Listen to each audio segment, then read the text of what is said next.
कारण यह था सर, आज से कुछ समय पहले से मुझे फोन पे धमकी आ रही है। वह धमकी अपने आप में कोई को बड़ी गैंग बताता है और उस गैंग का राजस्थान में नाम चल रहा है। अब आदमी बड़ा हो या छोटा हो उससे कोई फर्क नहीं पड़ता, लेकिन ऐसे कोई हमको कैसे फोन पे धमका सकता है? हमने तो किसी का कुछ किया ही नहीं है ना, हमारा तो किसी से मतभेद ही नहीं है। हम तो हमारा आश्रम पे भजन और भोजन शांतिपूर्वक करते हैं, किसी से हमारा लेना नहीं, किसी से हमारा देना नहीं। हमारा अपराध क्या है? हमने ऐसा क्या कर दिया जो आज हमको फोन पे चले आदमी धमका रहा है? हिसाब से अच्छे से चल रहे थे, तो ये 29 तारीख को एक हमारे पास में फोन आया, बोले मैं लॉरेंस बिश्नोई का भांजा सुनील बिश्नोई बोल रहा हूं। मैंने कहा भाई तुम क्या चाहते हो? कि हम क्या चाहते हैं? उन्होंने हमको धमकाया और बोला कि आप 20 करोड़ रुपए की व्यवस्था करो, अन्यथा आपको ऊपर इतनी गोलियां बरसाएंगे कि आप देख भी नहीं पाएंगे, चिथड़े भी नहीं मिलेंगे।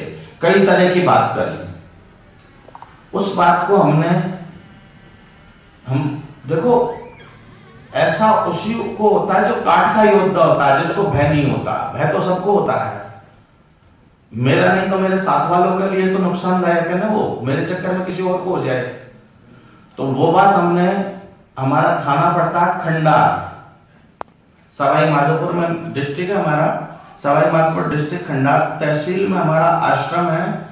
जो हमारा आश्रम एकांत शांत और जंगल में है। हम भजन के दौरान हमारे पास वो फोन आया।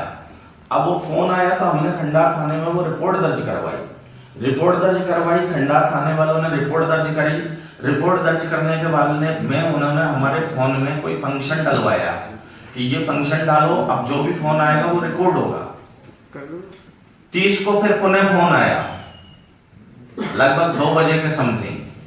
मैं आश्रम में अपने भक्तों से मिल रहा था, मेरे काम में व्यस्त था।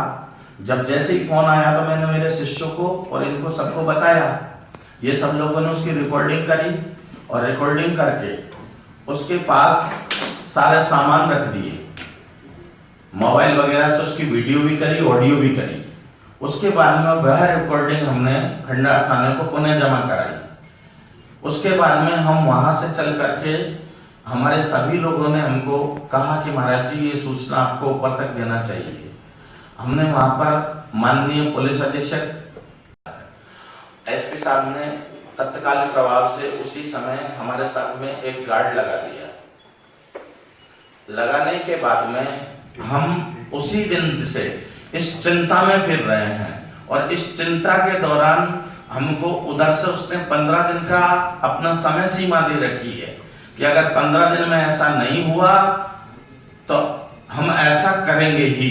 और मुझे भी ऐसा लगता है कि हाँ वो ऐसा कर सकते हैं, क्योंकि मेरी वर्तमान में किसी भी परीक्षा प्रकार से कोई कहीं भी, मैंने जहां भी गया हूं मैं, वहां मुझे किसी ने कोई आश्वासन नहीं दिया अब तक। सब कहते हैं हाँ देखेंगे बताएंगे। देखने और बताने की बात तो दूर है, हमारा तो एक दिन भारी हो रहा है ना। और मैं मेरे लिए नहीं सोच रहा हूं, अगर मैं नंबर एकता से सोचता हूं तो मेरे साथ में 2-5 आदमी रहते हैं, मेरे कुछ शिक्षकगण रहते हैं गाड़ी में।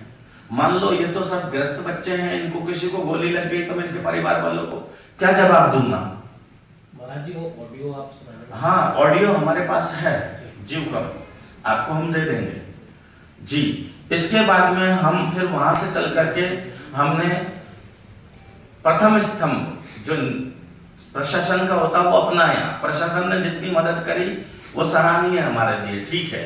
प्रशासन के बाद में हम राष्ट्र का जो स्तंभ होता राजनीति, उससे मिले। राजनीति ने हमको आश्वासन दिया और उस राजनीति से मिलते मिलते हम जयपुर तक आ गए हैं।